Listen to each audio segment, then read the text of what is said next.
Previously on Fabulous. We need to teach our young ladies. We ourselves need to realize that we are the next. So our role within our families, in the organizations, wherever we find ourselves, is just as important. We're not better than anyone. Neither is anyone better than us.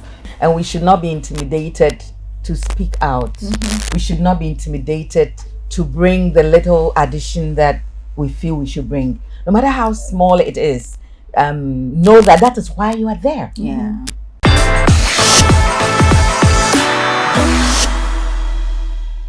So is marriage still, I don't know if I'm Go over ahead. ahead. No, is marriage still relevant? I thought about it. Is it the question that you need, is it relevant to me? Exactly. Because you talked about the narrative. Yeah. What is your narrative? Exactly. What have you defined your narrative to be? Is marriage relevant to you? If it is to you, then you go about what you need to do to, is it just be married? Sister Nana, what do you think marriage is? Because people give different kinds of interpretation to marriage, but the marriage itself. Exactly. You have to define it for you. Yeah. I tell all the young kids, and my daughter says, my kids always say, I have a say in the start to pay, and then she goes again, right? I tell all the young, because now their mates are starting to get married, and I'm feeling my age because I'm beginning to get invited to weddings and baby showers. And so I tell them that, you know what, there's marriage and there's marriage. Yeah. Even in this Ghana here, I know some amazing marriages, happy marriages. So it's possible. Yes, it is. So my advice to you is to, if you want to be happy, now be out with the reasons for marriage. Exactly. Right? But if you're looking for the happy ever after, it's work. Let that be your vision. Just like when you have a business, you have a vision. Let your vision be that I'm going to be happy. Absolutely. And then what are the ingredients for you and your partner? And what to does make even, it happen? first and foremost, what does that happiness mean? Not make kind of sense. To know yourself first. Yeah. That is the beginning.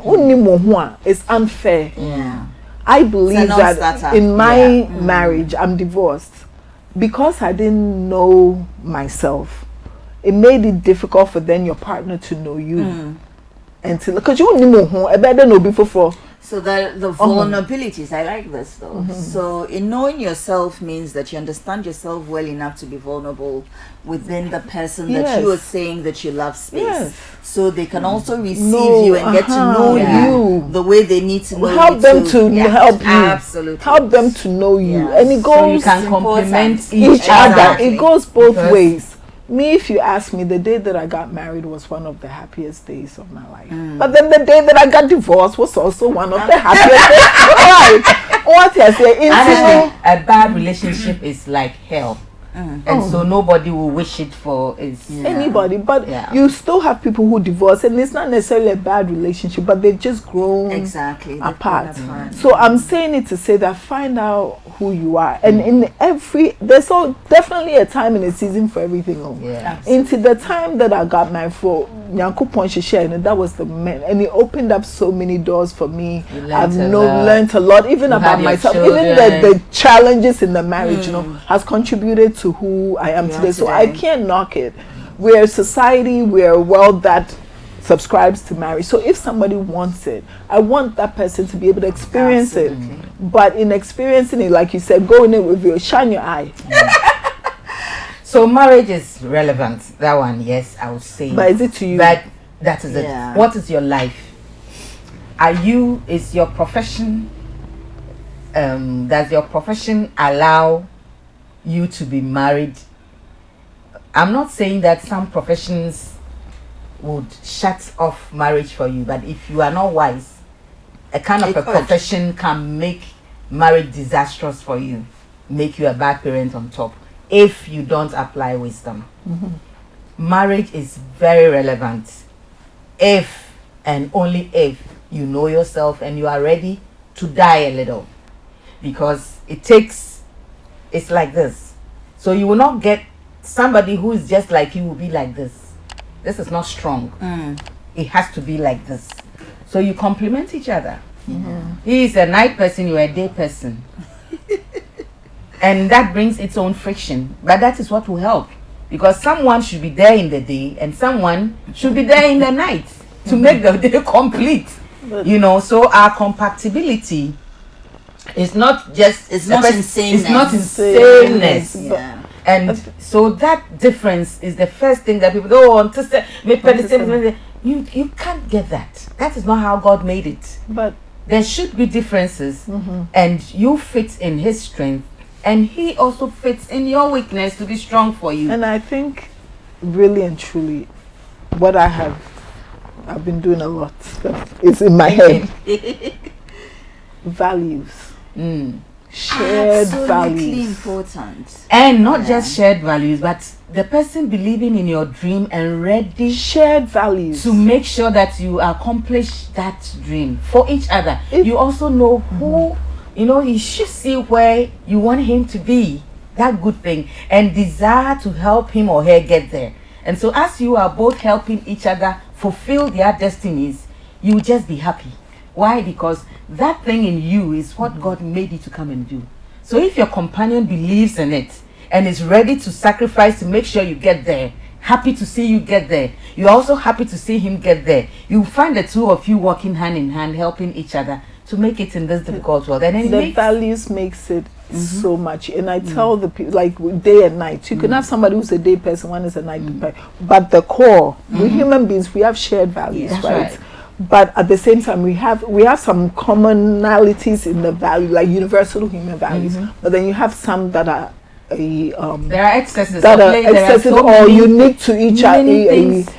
If you're somebody who values integrity, if you're somebody who values every Saturday, my family and I, we have to eat together. If you're somebody who values Sundays, we have to go to church, right? But you marry somebody who doesn't see the value in not going to church. So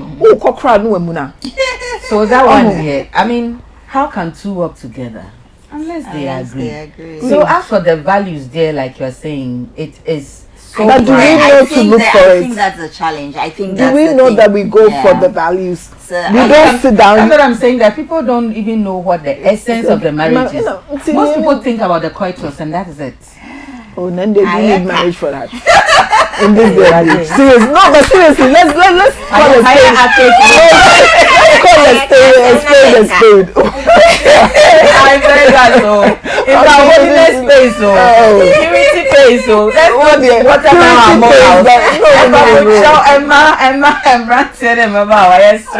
now. Sex should be enjoyed in marriage, Miss Remo, because the kind of things that join, that action brings, you know, it's not something that just should be just done like drinking water or just eating some nice food. That's what it is today, unfortunately. And that's what we have to talk about. Heartaches, a lot of heartaches, because the commitment need the digniyama is the highest form of communication.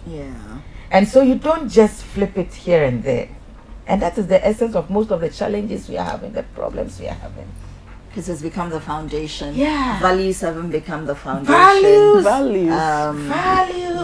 If people think, oh, it's a Christian thing. No, our culture. Even our culture. But do we even know what our culture is in this day and age? What's the Ghanaian culture? We need another day. No, seriously. I mean, I won't say but seriously, when we sit back in the day, we knew. Ubisa Ghana for your left hand in Kasa. Obi ye penimua, you don't call them by their first name. Uhu penimua, obe sorry. Say ni se penifua Kasa men Kasa. But say really and truly, what are our culture? What's our values? Say our internet, so we are the people think that once it's from abroad, it's good. Once it's from America, it's good. Once it's from Europe, no, they value their cultures. They do. They have those who are doing excesses.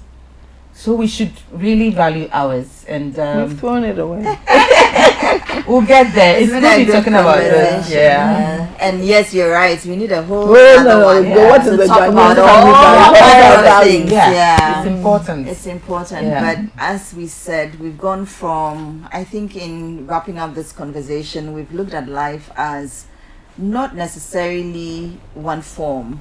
So it evolves. We metamorphose into different transitions and phases of life. And as we go along, we're learning different things. You're learning when you become a mother, you're learning to become a mother. Even when the children move from age 15 to 16, if you haven't had a 16-year-old before, and even if you've had a 16-year-old before, it's not the same 16-year-old. So you're learning. So as we grow, we're continuously learning, and we need to pay attention to who we are, who we're becoming in that process. We need to pay attention to our environment, how we're even showing up for each other, ourselves, and the people around us. So it's very important that we pay attention to who we are, we pay attention to what we want to become daily, and then we are very deliberate and intentional, and we plan that life that you want. Life is not the same. My life shouldn't be like Isabella's life, so we can complement each other. We've sat here today, we had a beautiful conversation. If I was following Auntie Diana every single step of the way with my voice, I don't have a single voice. Mitsunyo mo bathroom, she does it. So we'll have such issues, but we've been here, we're together today because we value the differences, and we also value our sameness, and therefore we can be able to share easily and freely with one another. And that's what we want you all to learn and to become. So thank you all very much. Thank you. Question though. Okay. What legacies do you want to leave? What is the legacy that you'd want to leave? What do you want people to remember you by? As an artist, when the industry story is told, my name will be there somewhere by all means. And I want to be remembered as a real gift to the body of Christ and a mother of Africa. I love that. I want to be remembered. Okay, so I did this exercise and it said, what gets you up in the morning, right? When I reflect on my life, I feel like I've been blessed in so many ways. So you wonder, what is my purpose, right? And I honestly believe that my purpose is to just use that blessing. Because sometimes I broom is so. Because I believe life is about paying it forward, right? So using the blessings that I have, and in Ghana, agents have blessings is not in it. My life's experience, being here, openly sharing and not being afraid, using my blessings to be able to bless others. I want to be known every day. So yeah, I just want to be remembered that when she could help, right? When she was called, she came. She came. So just that. I love it. So and also to add the children. Let me go back to the children. Because we are humans and because we're interdependent, I'm very much aware that the children that I have raised, the people that they have become, the people that they will become, they will impact on other people's lives. Yeah. So I want to be remembered.